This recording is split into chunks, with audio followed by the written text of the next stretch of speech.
All right, guys, South Carolina.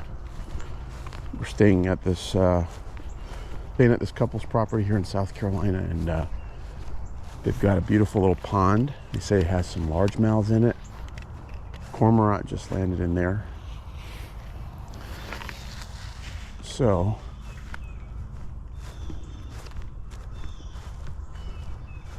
I'm gonna try not to have my shadow go into the water.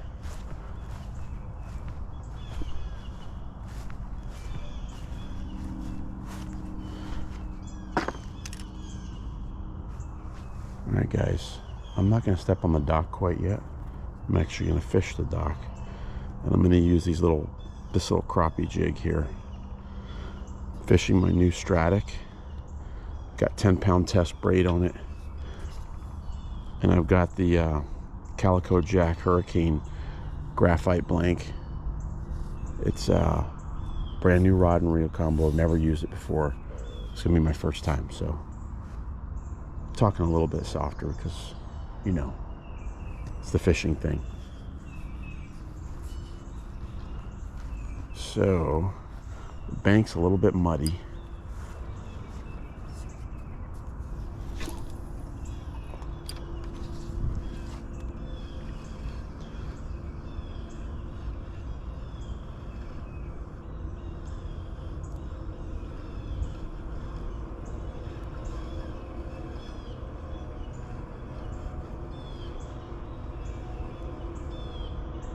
Oh, cast number one.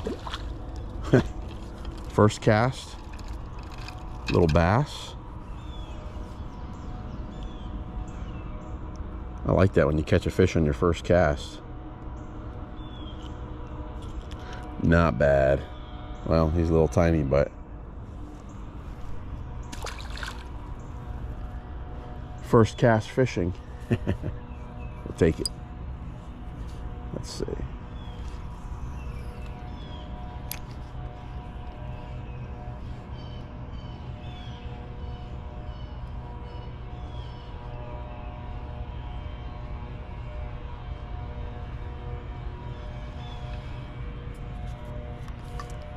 First cast fishing.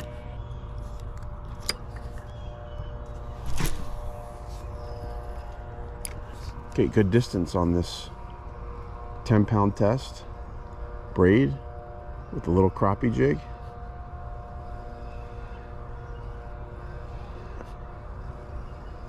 The cast was a good 50 yards,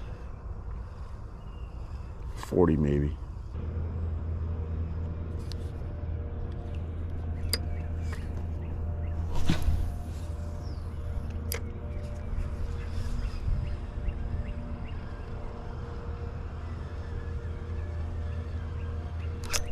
There we go. That's actually not bad.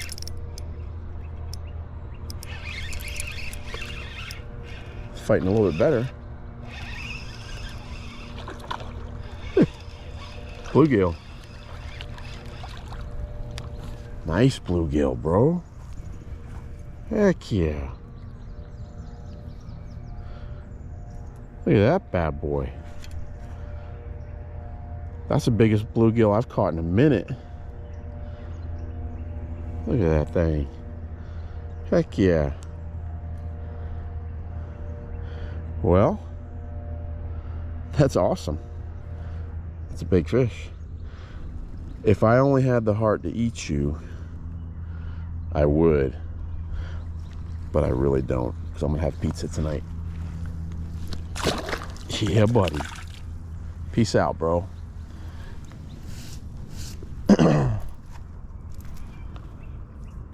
Okay, bluegill hit hard, man. Fish two of the day. Largemouth and a big old bluegill. Down in South Florida, we typically don't fish for bluegill using lures. It's usually just bred.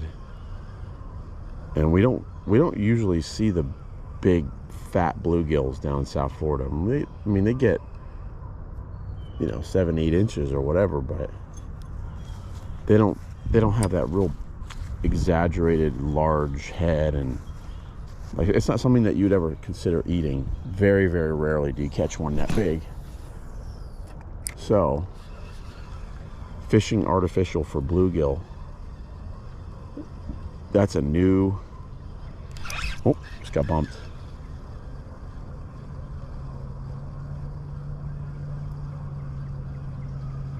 That is definitely a new thing for me. Oh, there we go. It's a largemouth. A little bit larger than the first one. There we go. Come over here in the sun where we can appreciate you. Yeah, it's about two or three times the size of the first one. Cool. We'll take it.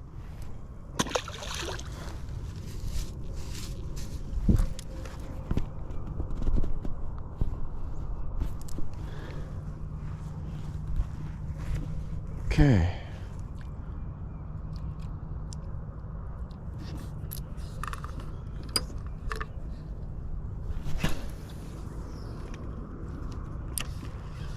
All right, fish count. 2 largemouths and a bluegill on one crappie jig from Walmart. That cost about, the pack I think cost $3. And there's, I don't know, 6 of them in a pack or something. So yeah, that's a 50-cent, that's a 50-cent lure right there. 3 fish, 50 cents. Not bad. Not bad, not bad. Here we go. See if we can get fish number 4 here.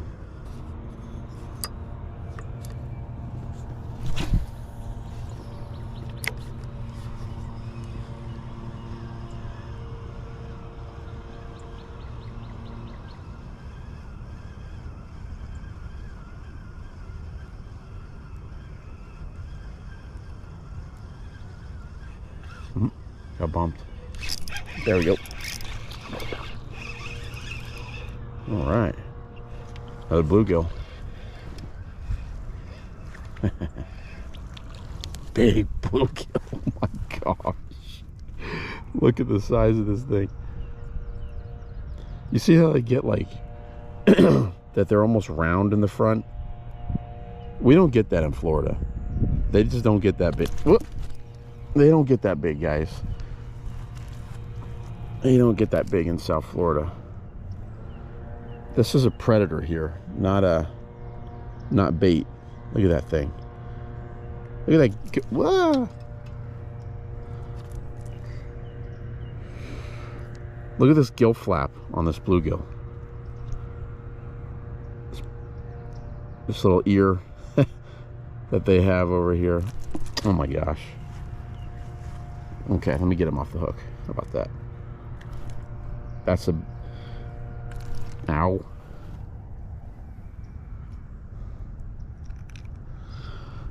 %, the biggest bluegill I've ever caught right there.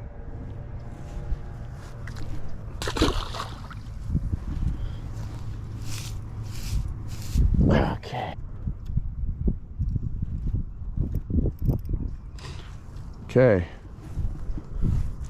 The bluegill are larger than the bass. I gotta start using a larger lure if I want bigger bass, I would imagine. I'm gonna change up here in a little bit, try and get some larger game. Funny thing, there's this yellow stuff all over everything, and the yellow stuff on the bank here is over everything, and there's a little film of it on top of the water, and it's on top of our cars, it's on top of everything, you know. And being a city boy, growing up in South Florida, we don't experience all this is all literally all pollen from a tree. Pine trees are going in the what do they call it, they're dropping all their pollen, they're doing their thing for the year. And yeah, that's tree sperm everywhere. it's covering everything. It's pretty, everybody's sneezing, and well, not only pine trees, but there's a lot of other trees in bloom right now. It's actually gorgeous. South Carolina in the spring, we're here in March. It's actually really, really pretty. There's all kinds of different flowering plants in bloom. The wistonia, the purple stuff. Got the black cherries in bloom, wild cherry. We've got they're saying that there's these pear trees, these white, covered with white flowers. There's all kinds of stuff. So it's exciting. It's a lot different than hanging out in South Florida. And oh, just got hit. A lot different than hanging out in South Florida. We don't have what they say the seasons. And a lot of people say, oh, I like the seasons. That's why I like the North. I'm like, well, then we have too many people down here in South Florida. So you go enjoy the seasons. I'll enjoy my snook and tarpon. But people are flocking to South Florida like crazy. But the seasons thing is something that's definitely, we don't get to experience the same way. It's like summer for 11 and a half months, and we have a half a month of winter. That's what it feels like anyway. And just how the foliage changes, and you know, all that. You know, fishermen are a little bit more in tune to the change of season than the average person, because they know that, you know, in the fall means the mullet run, and then the winter time comes, you know, the sailfish come in the winter and hit during the winter time, and then there's the bass spawn, you know, the spawn in February, March. And so you get your pre-spawn bite in February, March, and you know, the pilchards start showing up in the spring and on the beaches, and snook and tarpon on the beaches in the spring and the summertime, permit in the spring. So it's like we get the seasons thing, but it's just a lot different up here, because everywhere around you, there's evidence of a new season by looking at the vegetation and the tree sperm on the side of the lake, and we don't have that. So fun. Oh, there's number 5. He's a little smaller. Oh, I don't know. He's not small. Oh my gosh, another big bluegill.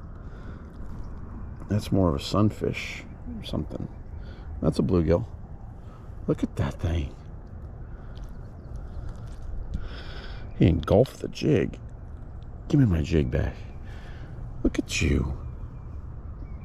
How cool is that? Whew. And when you throw your bluegill back and it makes a big plop, you know, you're doing pretty good here. That's a sizable fish. Let's keep catching bluegill. How about that? All right, guys, it was a good hour. Just woke up. Family's still sleeping. Lorenzo's still sleeping. He doesn't even know I'm filming this video. I came out here, little pond in South Carolina, while we're on a family vacation, springtime, using little crappie jig, and caught some nice bluegill. First time ever targeting bluegill on artificial, so that is a first for me. My Calico Jack light action rod performed well. I mean, I'm not catching snook or tarpon or anything on it, but you know, it felt nice. I was casting this little tiny jig a very far distance with the 10-pound braid on my Shimano Stratic, and so we're gonna be in Chunkiest like literally in 2 days, so that's gonna be cool. And I'm gonna put this rod and reel combo to the test, hopefully on a redfish or some sea trout or snook or something like that. So guys, hope you enjoyed the video. Give me a thumbs up. Don't forget to subscribe. Signing out from South Carolina. I'm gonna see if I can get my son out here and get you in episode number 2. Check it out. Bye now.